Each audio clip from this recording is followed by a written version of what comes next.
All right then, sister, take it away. Thank you very much, Nicole.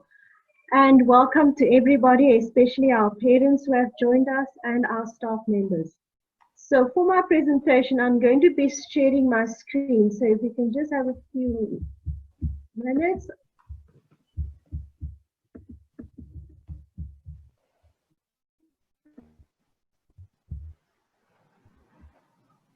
So we are looking at returning to school.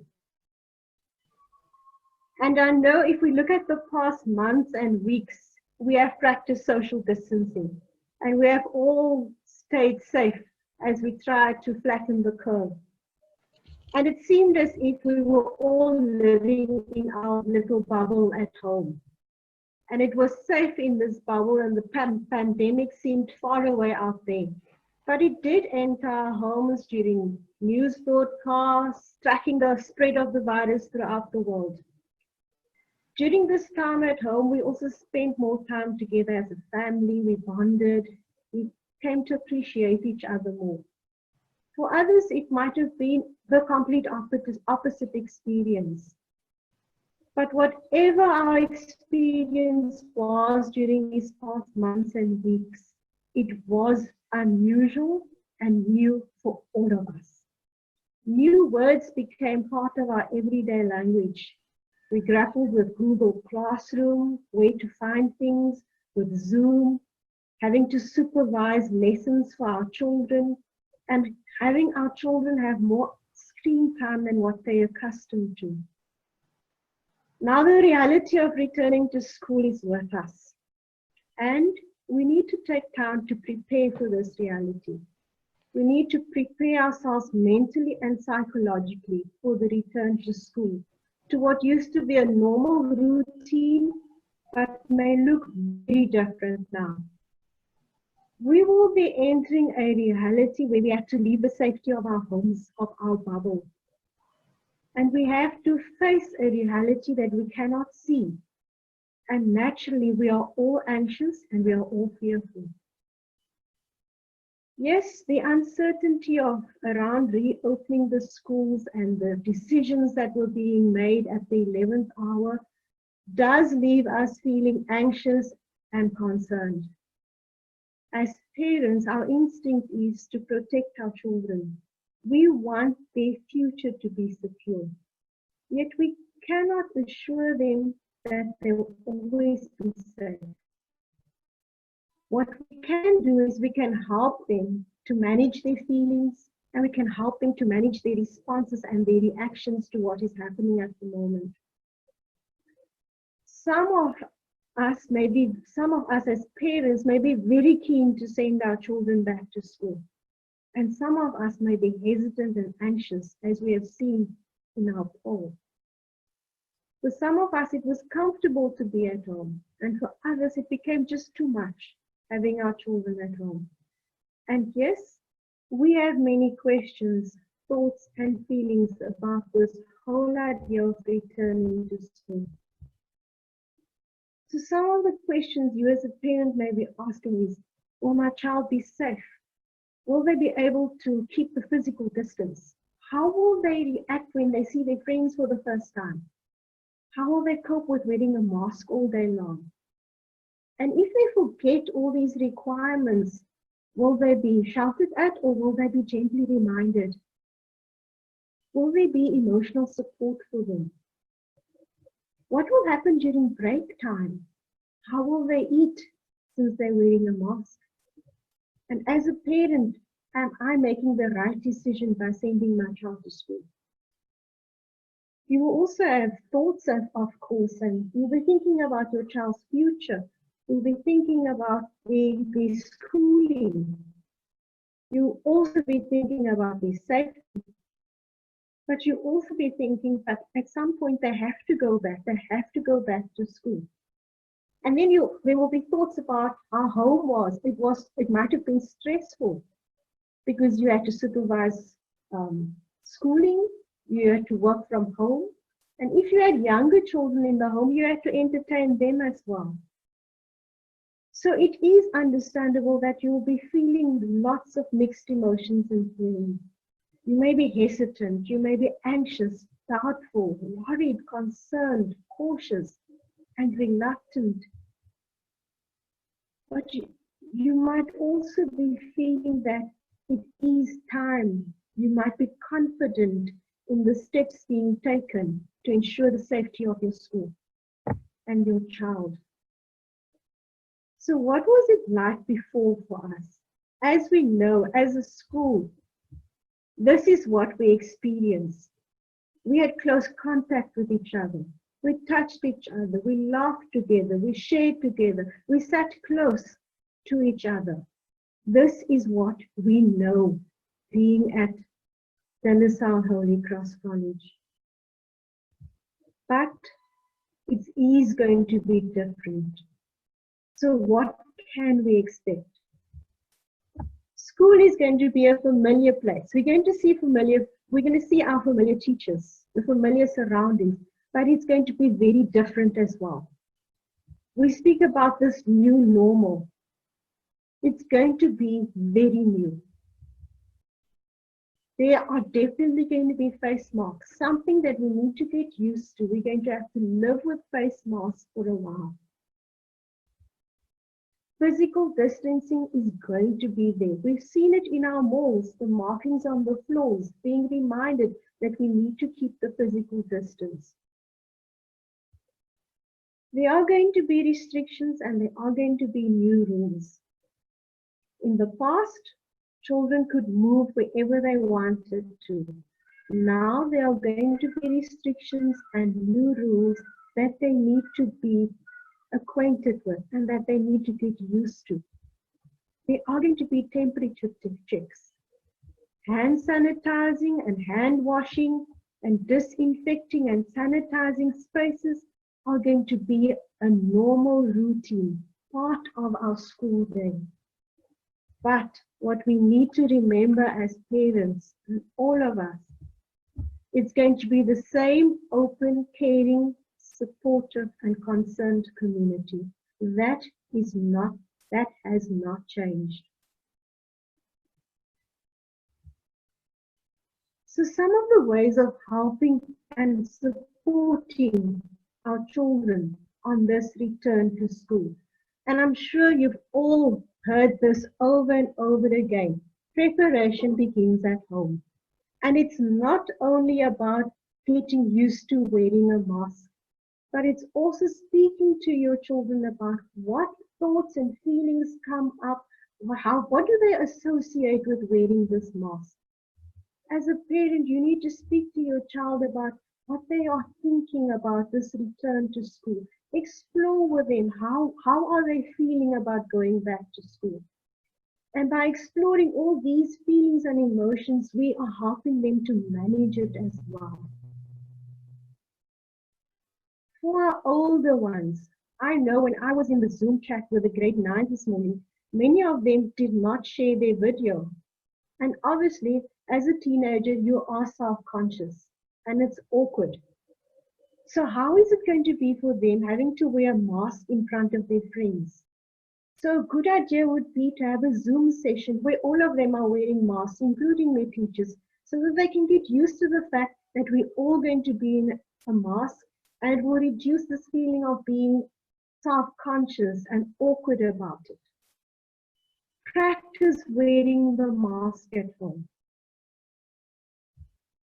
Then we need to remember that each child is unique. Not every child is going to react or respond in the same way about returning to school. And we as parents and teachers and adults, we need to be patient with our children and how they are responding to what is happening right now. We need to feel with them, encourage them, and especially in instances where we feel that they are not coping or they feel that they cannot continue. Children feel safe when there are supportive adults around. And one way in which pupils can feel safe is they know there are teachers and adults who can assist them. Now, the school management and staff have worked hard to put all measures in place so that our pupils can feel safe and supported at school. And if there are any questions relating to the logistics and the safety, they are open and they are there to guide and support you as a parent and your child in what you need to know.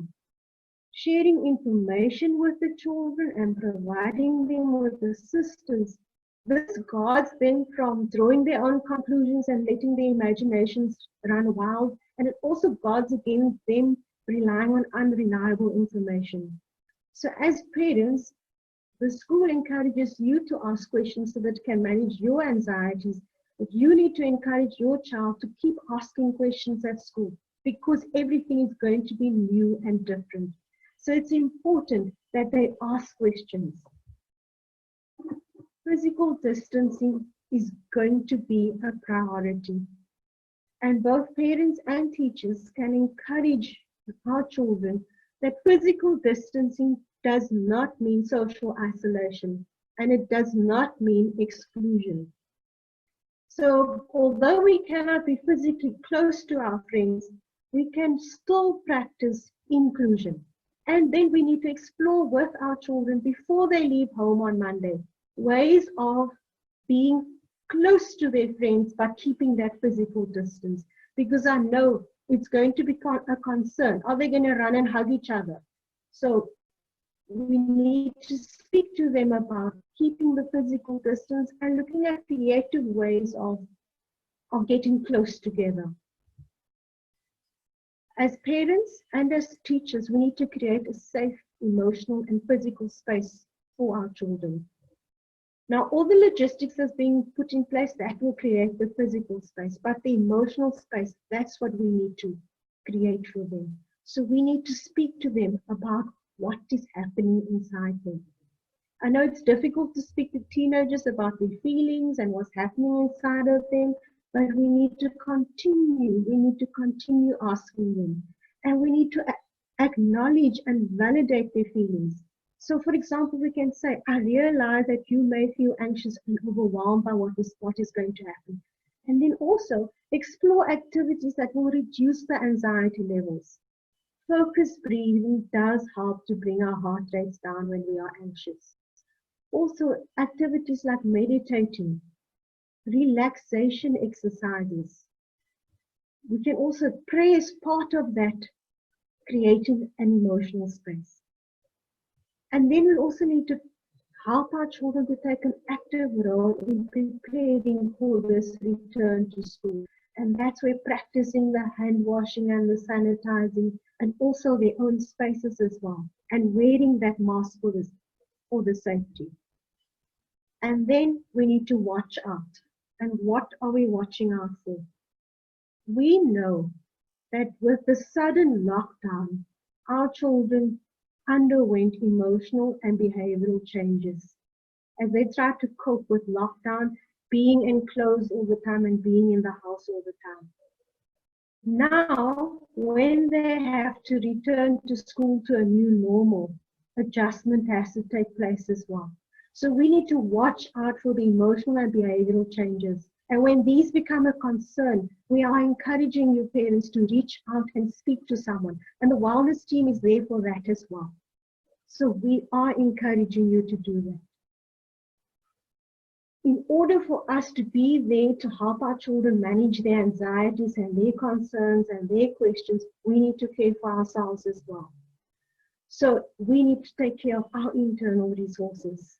So just as you need to lead your children to engage in activities to help them manage their feelings, we too need to engage in activities that manage our feelings. The exercise, the meditation, the focused breathing to bring down our anxiety levels and manage our feelings. Switching off. Just as it was difficult at times to switch off from news broadcasts and social media, it's going to be difficult to switch off from negative thoughts, but we have to switch off at some time, at some point from the negative thoughts that heighten anxiety and start to think of positive thoughts instead. And then it's most important that we acknowledge our thoughts, our feelings. When we voice our feelings and we speak out about these and we listen to our feelings are telling us something about what is happening to us.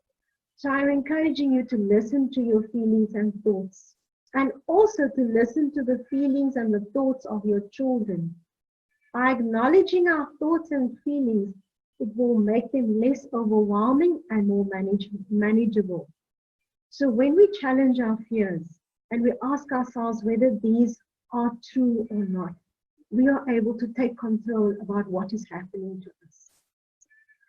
We acknowledge that all of us has suffered many losses of our past life, and we're still going to continue losses going forward when our children come back to school. And this will be explored, and we will receive tips on how to deal with all these losses in our next web chat, which will be led by Nicole, our clinical psychologist. And then most important, appealing to our parents to keep the lines of communication open. When we keep the lines of communication open with school, we are receiving information. And that will help us to manage our feelings and our anxieties. So we need to keep the lines of communication open so that our questioning and our certainties and our anxieties and the concern we have for our children can be addressed. But what we need to remember in all of this experience that we have gone through and that we are going through is very new for all of us. And so, yes, we have many questions, and not all of these questions will have an answer. But what we can respond to, we will respond to. Remember, we are in this, all of us together. We are in this together, and it is new for all of us. So to end, I want to encourage us. We always heard about sharing is caring. Now we need to encourage our children and tell them wearing is caring. So let us keep each other safe. Thank you.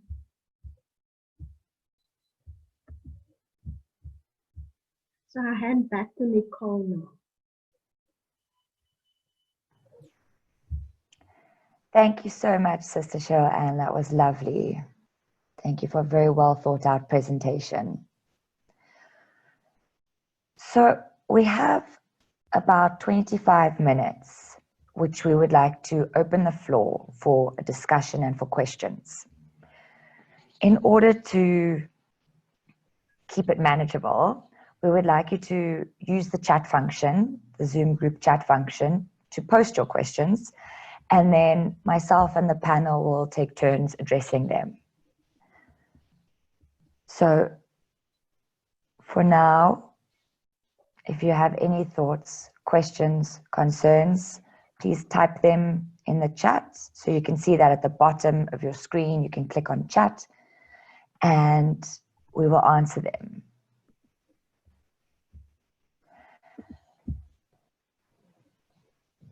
If you have questions about the logistics, for example, Stacey has asked if there'll be screens between the desks. So this is a logistical question, Stacey, and thank you very much for asking it. I do understand that there is anxiety around whether the children will be sufficiently set apart from each other. I would like to direct all logistical questions to the helpline, or you can also contact the headmasters of the various schools. They have made themselves available to answer those questions.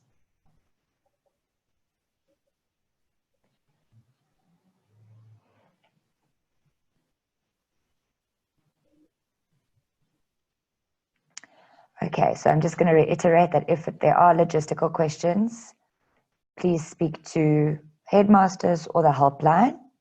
I see a question here from Antoinette.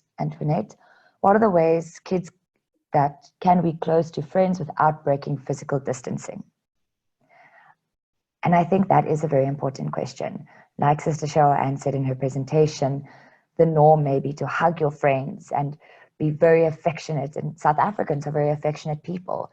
How can we express ourselves and our closeness whilst maintaining physical distancing? I want to open it up to the panel. Viviana, Marilise, Sister Cheryl-Anne, Do you have any thoughts on this?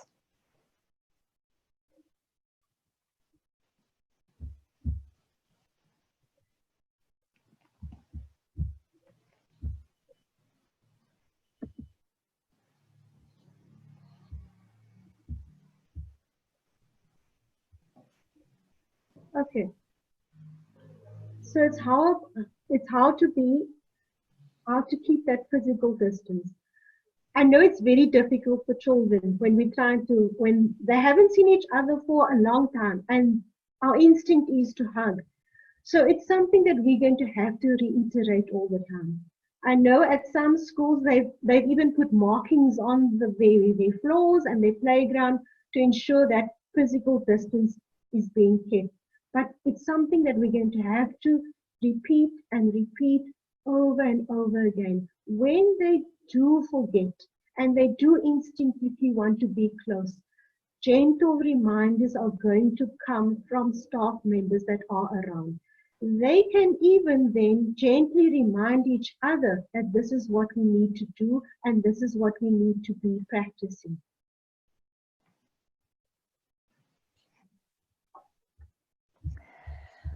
Another point is that, like Sister Cheryl said, this is the new normal, and none of us have experienced this before. We're all walking in unknown, uncharted territory. And like our president said, we will make mistakes. We have made mistakes. It's okay. We're learning from this. And I see many questions around what will break time look like? How will the children manage, playing and exercise? I can assure you that the school is considering all of those things. And when there is a plan, it is put forward to the parents.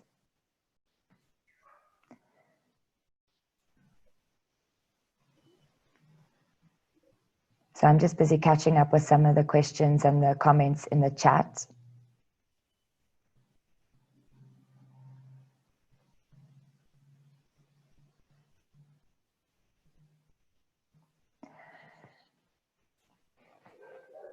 I can also see that there's concern around the psychological and emotional impact that returning to school, but also lockdown and this pandemic has had on the children.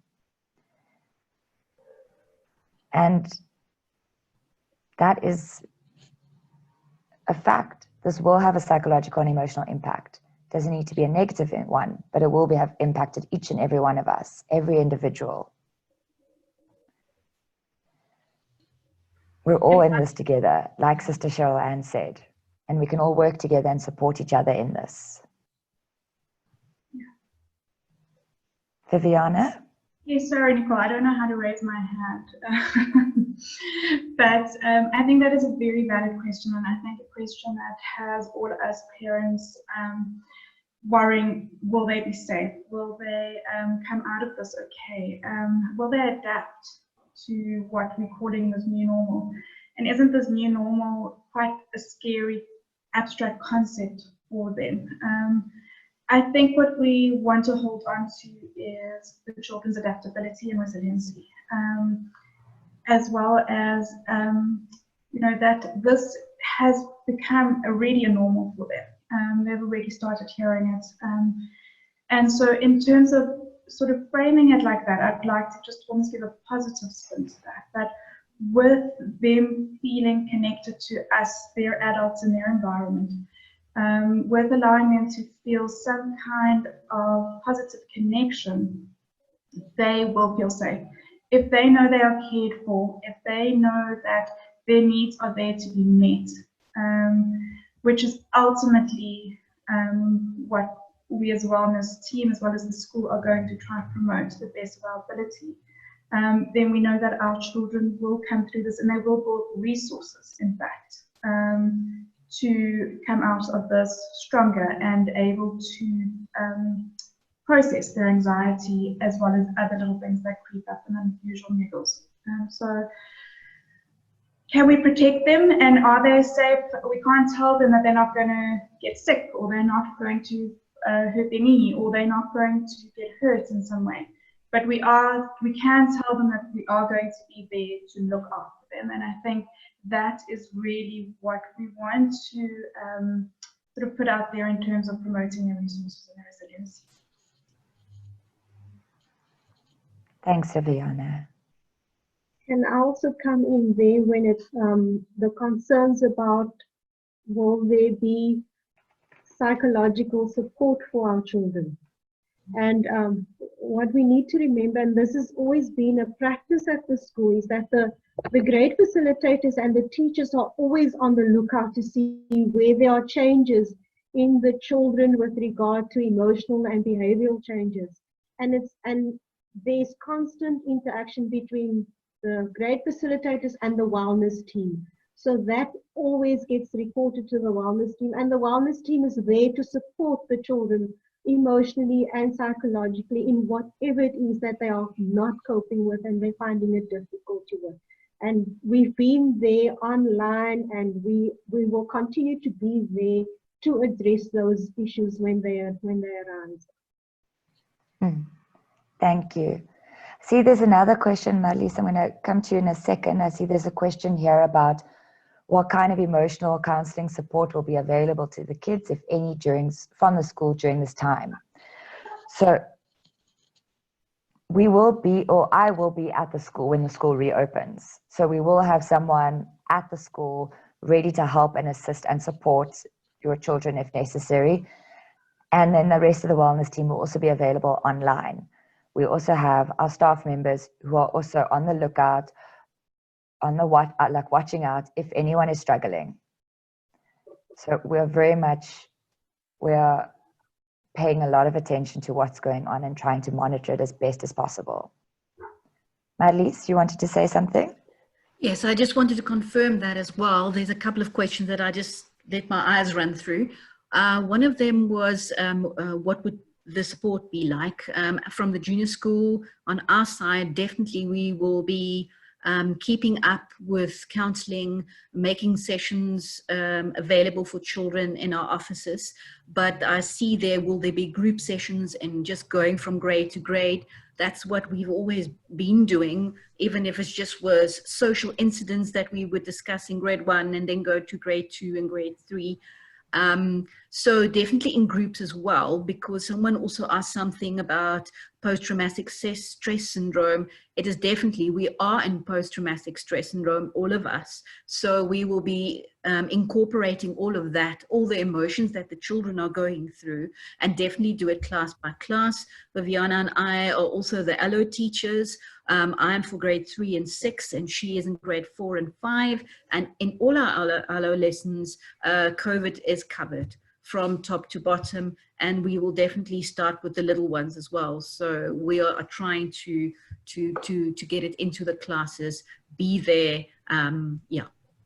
And also to reiterate, we are already addressing the classes. This morning, Sister Cheryl-Anne and I attended the grade 9, the grade facilitator, when Darren spoke to the grade 9s, we were there, also gave a presentation, and we'll be doing the grade 8s tomorrow, or grade 7s tomorrow. So we're already getting into the classes and making ourselves familiar so that people are aware of how to access us. I can see that there are some logistic questions, and I just want to say that the logistic questions will be answered under the frequently asked questions section on the COVID page on the school app.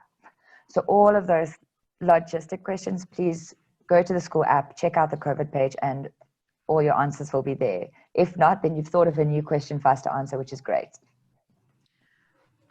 I just saw another question there, sorry, Nicole, about kids being teased or labeled, especially maybe in the junior school when they cough or sneeze or anything like that. I'm sure those kind of things are going to happen. That's what children do. So I think we need to be very relevant of how we address that, because it's going to be a type of bullying, and that we are not allowed to go about that normal, especially we entering a winter season, normal coughing and sneezing is definitely there.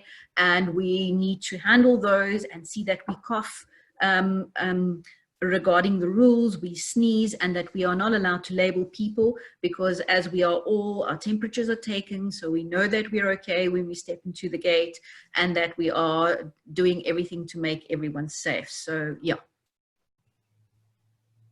Thank you, Marlies. I also see that there's been some questions about the concern about the staff members, about their own health and well-being. And that is something that the wellness team does also consider. We are the wellness team for parents, staff, and pupils. So we are thinking as holistically as possible how we can help everyone involved. May I also just say, I take my hats off to all our teachers. They're doing a terrific job. Our high school teachers, wow, keeping all of those things there. And yes, they are stressed out. So we've been helping them along as well. I hope we've been of some help to them, but definitely they need our help. Thank you. I see that someone asked, will there be one-on-one chats with kids to identify if they're experiencing difficulties because they might not be aware or be able to express what they're feeling? So we are there if you would like to approach us. We won't be conducting an interview or chat with every pupil, and this is because that can be quite intrusive. So if you are concerned about your child, or if your child wants to come directly to us, maybe they are feeling concerned, we are open to that.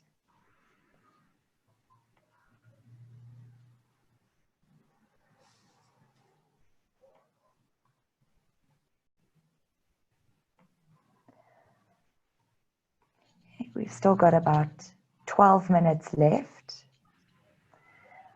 Nicole, I see that everyone is... I see Mary had her hand up. Mary, hi. I don't know. She has something to share.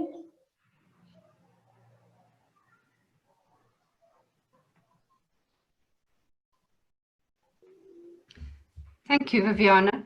I think just with regards to the teachers and their preparation and being calm, I think the very fact that they have been part of this process right from day one. The teachers have been included in the meetings, in the problem solving, in the preparation, in the strategies and so on. So the teachers, I think from that point of view, feels that they have got their finger on the pulse. They know what's expected of them. They've been prepared as to what to expect of the children. So I would be very confident in saying that the teachers are as well prepared as can possibly be the case at the moment. There are going to be curveballs, but we're there to support each other. We don't have all the answers, but there is an openness and a willingness to share ideas and strategies and experiences. So I would like to say that the teachers will have what they need to be calm and welcoming of your children when they get back to school. Thanks, Mary. And I think really to reiterate, to echo what the team has been saying and what the school has been saying is that we are invested and we genuinely care about your children's well-being. We are doing our best to make sure that their well-being is at the forefront of our minds. And we will continue to do so.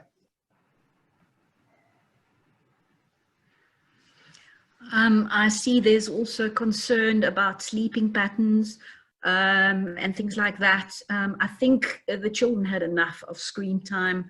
Maybe that's a good thing in some ways, but yeah, they are overwhelmed and they are not okay at the moment. And that's why it's so great, I think, that we are slowly coming back to school just to get some normality going again.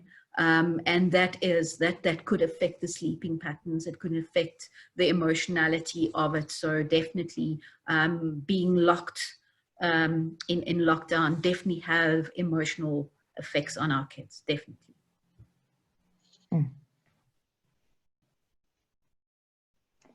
I'm just trying to catch up to some of the questions in the chat.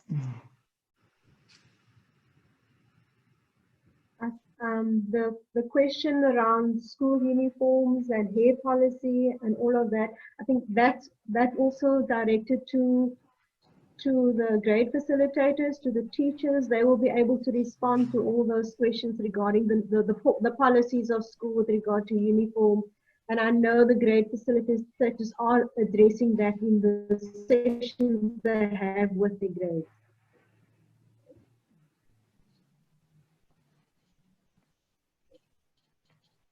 I see a lot of questions about break time, and I can really see that there's a big concern about how break time is going to look. And I can also see that the concern and anxiety is around how will they play, how will they eat. And these are addressed in the frequently asked questions because these are logistic questions. So it is on the app.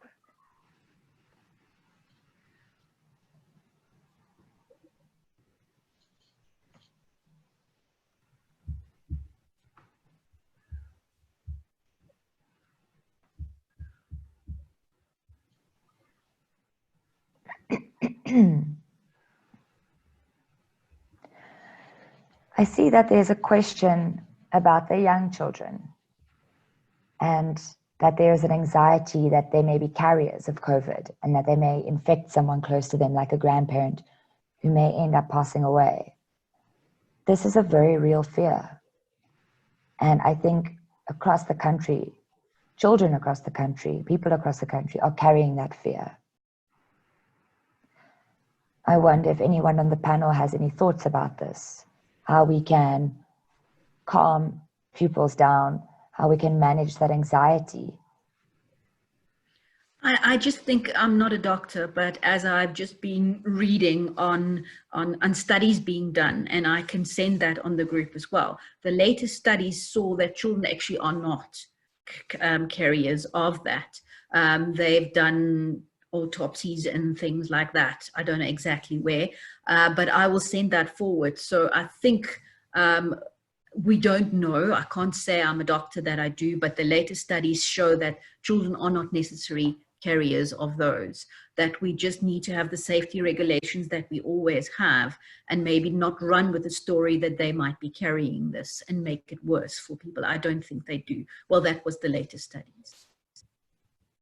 Yeah, I think it's important that we balance all the myth and fake news that is very prominent at the moment, as well as with reflecting and acknowledging their fears, because I think it can almost overtake our rational thinking brain. So I think, again, having the conscious discussions, and I think that is what Sister Cheryl-Anne was mentioning about the preparedness. Have the conversations, given the facts that they are actually able to process for their age, obviously, and make sure that whatever fears they do have, that, well, let's research it a little bit together. Let's figure it out together.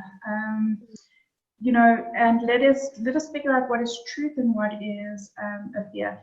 Fear isn't a bad emotion. In fact, I think fear is necessary. It protects us. It's there to keep us away from danger. So, you know, we need to acknowledge it and validate that for them. That, you know, this fear is wrapped up in something that they have heard, and that can be very unmanageable. And so by dispelling the myths, by dispelling the fake news, whatever it is that's out there, and helping them gain a sense of rational thinking around it, slowly but surely, I think will help with that fear as well. We don't want to tell them not to be scared. I think that's something important that we need to hold on to. I think when we tell children, don't be silly, nothing's going to happen to you, you're going to be absolutely fine, you're just being silly about it. What we're communicating to them is that their fear, you know, is not, it's invalidated, it's not the right emotion to be feeling.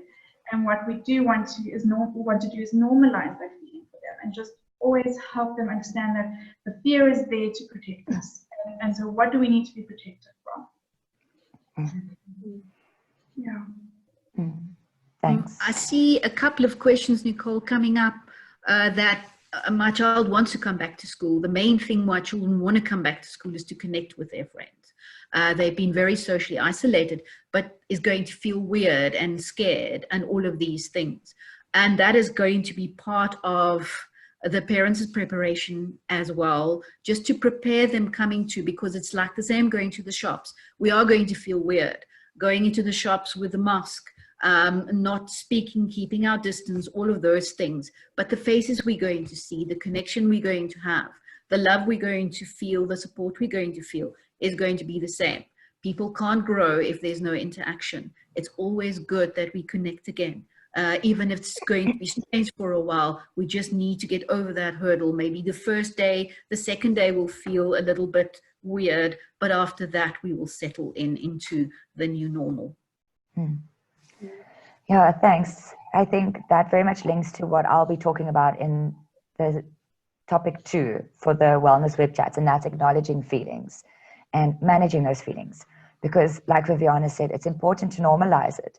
Say to your children, sure, it's so weird going to school with a mask on. Like, how weird, how bizarre. Whoever would have thought that this would happen? That's the reality. It doesn't help to try and be like, oh, just get over it. That's not real. We're all nervous. We're all anxious. And it's okay to be anxious and nervous. It's okay to be scared. You can say that to your kids. I also saw a question about the screen time and about what is a reasonable amount of screen time. And I think that is a really difficult question because of the new normal. We're doing Zoom classes, Zoom meetings, and then also a lot of kids enjoy video games and TV and movies. So it's really difficult. And there's a reason there's an age-old saying of everything in moderation. So it is important to go outside if possible, or to play a bit, to have fun, to get your brain off of the screen time. One has to be quite creative to find ways to interest children away from the screen. I see there's a few questions around reluctance of some children going to school, which I think is quite a big obstacle to overcome. If your child is feeling unsafe, if your child is feeling safer at home, I suppose that would be a very big one to overcome, and I think it's come up a few times on the side in the questions.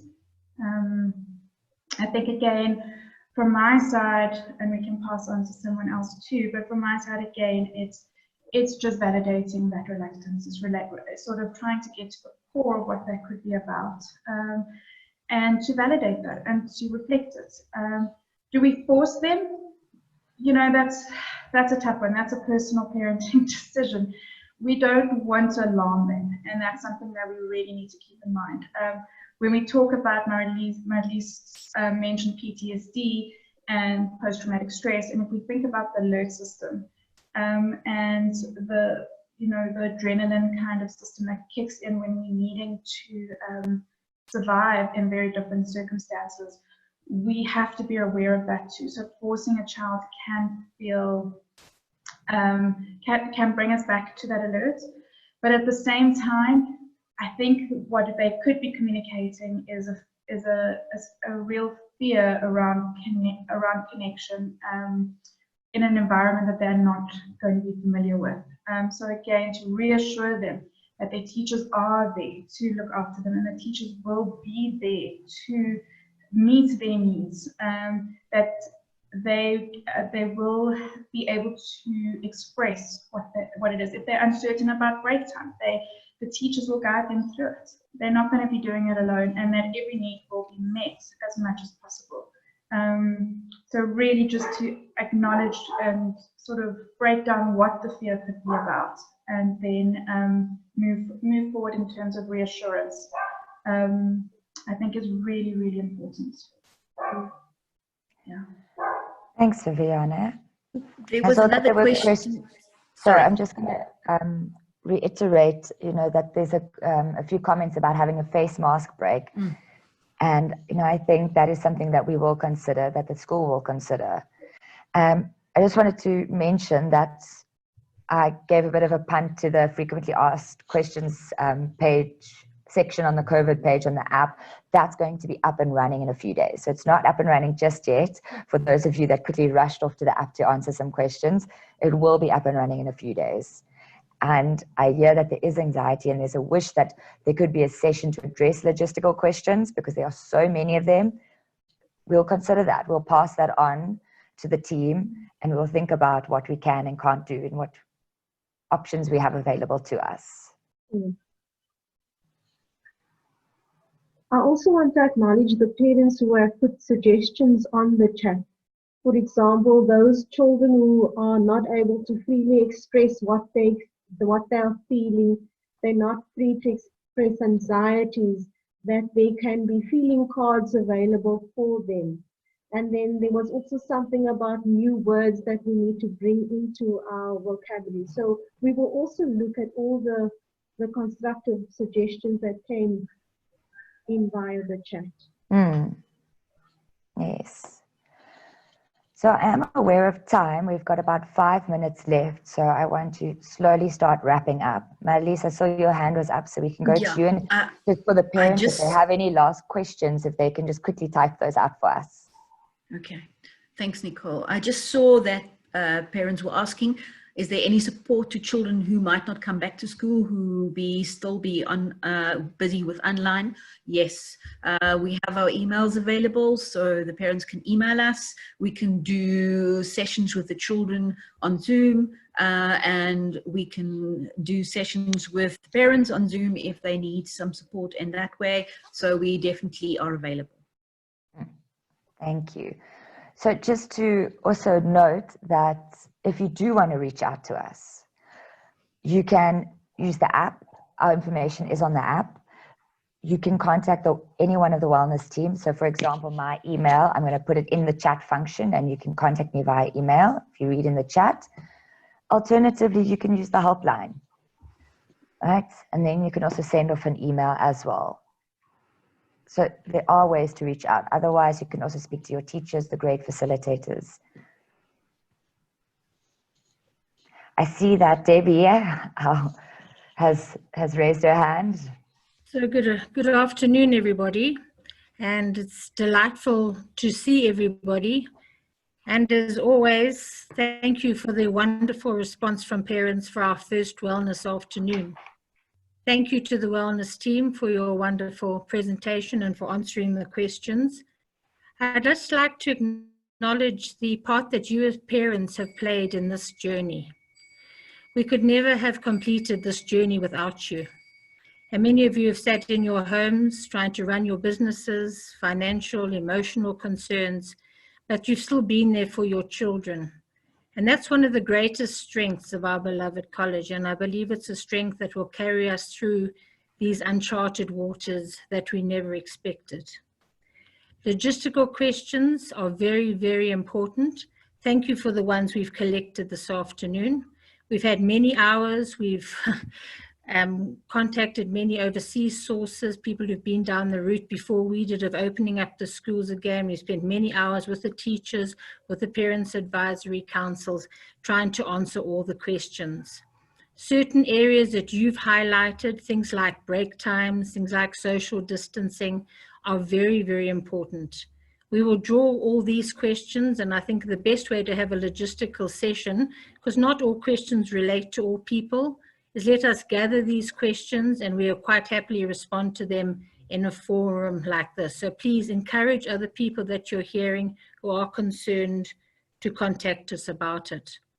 We have to do a gradual process here, and that is why Mr. Bernson and his teachers in the junior school in particular, where the children are younger, we will have a gradual orientation process and we will get the children, we want the school still to be a happy place for them, despite the restrictions that are going to be in place to have to keep them safe. I saw one question came up about orientation for parents. Well, this is one of them. So please encourage other people to join, and we will certainly have logistical orientation as well to help you. So just thank you all very much for being here. The situation is changing all the time with the government. Thank you for being patient with us. Please be assured that we have the best interests of all the families and especially our children, and we will, please God, all be back together as soon as we are able to. But thank you for joining us this afternoon. Thanks, Nicole. Thanks, and I think that's a great way for us to wrap up. We've just about out of time. So really, just to echo what Debbie said, thank you parents, thank you staff members for joining us today for the first of 4 wellness web chats. The next one, which will be in 2 weeks' time, will focus on managing and acknowledging feelings and really coming to terms with what we've lost during lockdown. We will send out more information closer to the time. Again, also thank you, Sister Cheryl-Anne, for your lovely presentation, and thank you to the team for assisting with the discussion. All right, everyone. So until next time, keep well and stay safe. Thank you very much. Goodbye. Bye.